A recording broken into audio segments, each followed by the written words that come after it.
that she was sacrificing Camila Cardoso for the streak, that she had lost the dressing room because of her insisting on running through Angel Reese when she was their least efficient offensive player. So a lot of people rumored throughout the season that like Teresa Weatherspoon was sacrificing wins to get Angel Reese her double-double streak. And I called BS on all that. And a recent report says that might be true.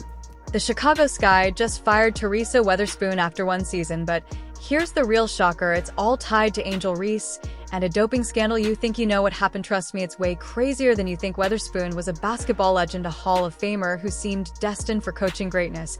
But man, did things go south fast. One minute she's the new head coach of the Sky, the next she's out the door with a 13-27 record. That's a rough season, but it's not even the whole story, you know. What's crazier, this isn't just about losing game, there's something way bigger going on here. And it all connects back to Angel Reese. I'm talking steroids, cover-ups, and a whole mess of drama. But here's the question that'll blow your mind. What could make a respected coach like Weatherspoon risk it all for a rookie? The answer is going to shock you. Ever wonder why a legendary coach would put everything on the line for a rookie?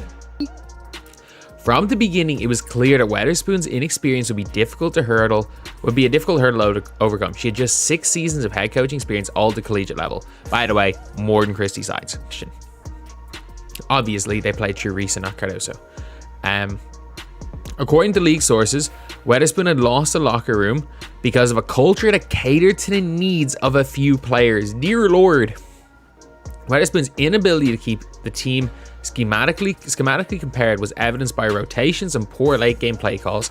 Her failure to maximize rookie Camila Cardoso, the number 3 overall draft pick on offense, also came into question. Weatherspoon saw something special in Reese, but their connection went way beyond basketball. What happened behind closed doors that made this duo so dangerous?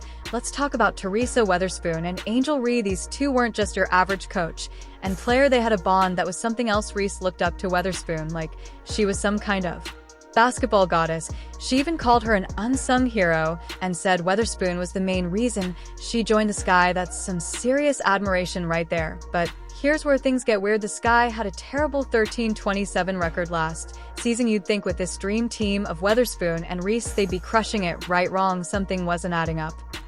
League sources have previously told the Sun Times that free agents were skeptical of joining the Sky. On Wednesday, Pagliata acknowledged the team.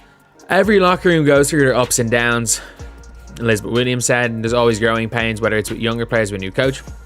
That was the general sentiment. Had heard things along those lines. It's really bad. That's really, really bad. So basically, they fired Teresa Weatherspoon because they found out no one was going to play for her. And people started asking questions. Then the reports started coming out, and they were not pretty. Apparently, Weatherspoon was ignoring Reese's performance issues. We're talking about a rookie scoring less than 10 points in half of her first 10 games. That's not exactly star material. But instead of calling Reese out or benching her, Weatherspoon just let it slide. You're probably thinking, why would a coach do that? Good question. It gets even crazier. Weatherspoon wasn't just ignoring the problems, she was making them worse. She started building the whole team's game plan around Reese. It's like she was obsessed with making Reese the star, even when it was clear she wasn't ready. This messed up the whole team. Imagine being one of the other players busting her, but every day, and watching the coach favor this underperforming rookie. It's no wonder the locker room was a mess. Players were frustrated, fans were confused, and the losses kept piling up. Maybe their agents didn't want them there. Maybe they just maybe it was just a passing comment of like talking to us like, oh, I'd love to play for you. I'd love to play with you at some stage. Is that they found out no one was going to play for her. Which is not great. And so all of those free agents that Angel Reese was saying, I'm a good GM, we can get all these free agents. We're like the Gabby Williams situation being like, oh, I'd love to play with you. Just not where you're at. And look, it is what it is. But Weatherspoon didn't seem to care. She kept pushing. Ree kept giving her chances even when it was clear it wasn't working. It's like she was blind to everything except Reese's potential and Ray's. She was soaking it all up, probably thinking she was untouchable. The whole situation was a recipe for disaster. You've got a coach ignoring reality, a player who's not living up to the hype, and a team that's falling apart. But why? What made Weatherspoon so devoted to Reese that she'd risk her whole career? That's where things get really interesting, because this wasn't just about basketball anymore. Weatherspoon and Reese had a connection that went deeper than coach and player. It was almost like they were family. And sometimes when you're that close to someone, you start to lose perspective. Weatherspoon was so focused on making Rays a star that she forgot about the rest of the team. She forgot about winning games. She forgot about her job as a coach.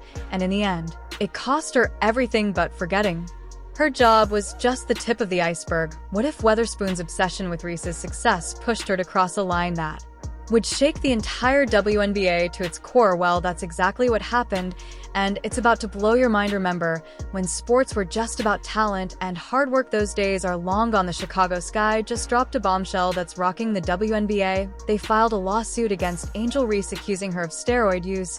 Yet you heard that right, steroids in women's basketball. And guess who's right in the middle of it all?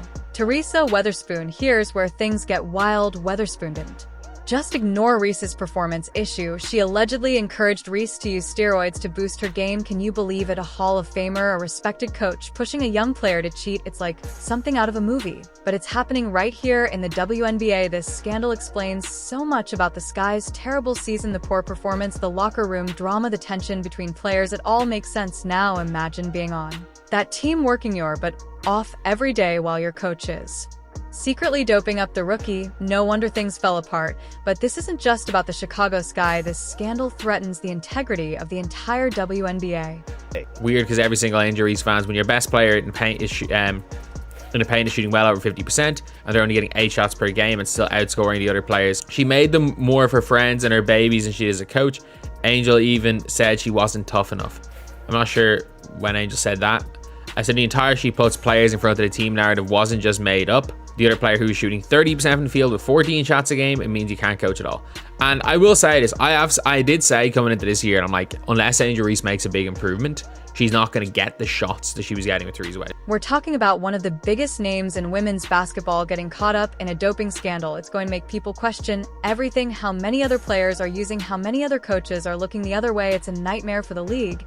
And let's not forget about Angel Reese. She came into the WNBA with so much hype, so much potential. Now her whole career is in jeopardy. Was she pressured into it? Did she know what she was doing? Either way, her reputation is taking a massive hit. The worst part is this all started because Weatherspoon wanted to win so badly. She saw something special in Reese and was willing to do anything to make her a star. But in trying to create a shortcut to success, she's potentially ruined careers and damaged the sport she loved. Think about it. Weatherspoon was a role model for so many young players. She was supposed to be teaching them about hard work, dedication, and playing the right way. Instead, she's shown them that cheating is okay. If it gets you ahead, that's not just disappointing, it's heartbreaking.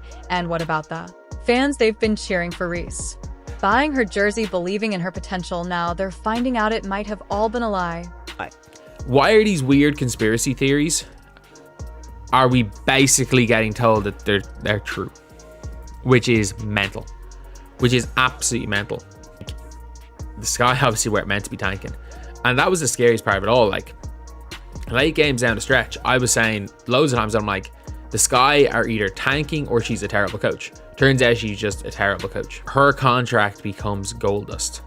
And I've said this plenty of times. They are probably lining up to trade one of Camila Cardoso or Angel Reese. How are they supposed to trust what they're seeing on the court anymore? This scandal is going to have ripple effects throughout women's basketball. Other teams are going to be under more scrutiny. There might be more drug testing, more investigations. The league's going to have to work overtime to regain people's trust. You think getting fired is the worst that could happen for Weatherspoon and Reese? It's just the beginning. The Chicago Sky are now searching for their fourth coach in just 2 years. How does a team recover from that kind of chaos? Let's talk about the immediate fallout. Weatherspoon's gone, and the Sky are scrambling. They've got to find a new coach, rebuild team morale, and somehow salvage their reputation. It's like trying to put out a fire with gasoline. The general manager, Jeff Pagoa, is trying to spin it positively, saying, as an organization, we felt it was time to make a change. We just want to make sure that we're continuing our quest for a championship. But come on, we all know that's just PR. The players and fans, they're all over the place. Some are heartbroken to see Weatherspoon go. She was a legend after all. Others are furious, feeling betrayed by someone they looked up to. Imagine being a young player who idolized Weatherspoon only to find out she was pushing steroids. That's got to mess with your head. And the WNBA as a whole, this scandal is like a wrecking ball to their reputation. They're already fighting for respect and recognition. And now this happened, people are going to start questioning everything. How many other players are using, how many other coaches are turning a blind eye. It's a PR nightmare. Nadia Rawlinson, co-owner of the Chicago Sky, tried to put a positive spin on it, saying, "We are deeply appreciative of Coach Tess Spoon's contributions to the Chicago Sky, but it is in the best interest of the organization to part ways." But let's be real, that's like thanking the captain of the Titanic for a great cruise before he hit the iceberg. The worst part, this isn't just about basketball anymore, it's about trust. Fans invest their time, money, and emotions into these teams, and players, they buy jerseys, attend games, defend their favorites on social media, and now they're finding out it might all be built on live. How do you come back from that? And what about the other teams in the league? You know, they're all sweating right now. There's going to be more scrutiny, more drug tests, more investigations. The whole league is going to be under a microscope. It's like one bad apple spoiling the whole bunch.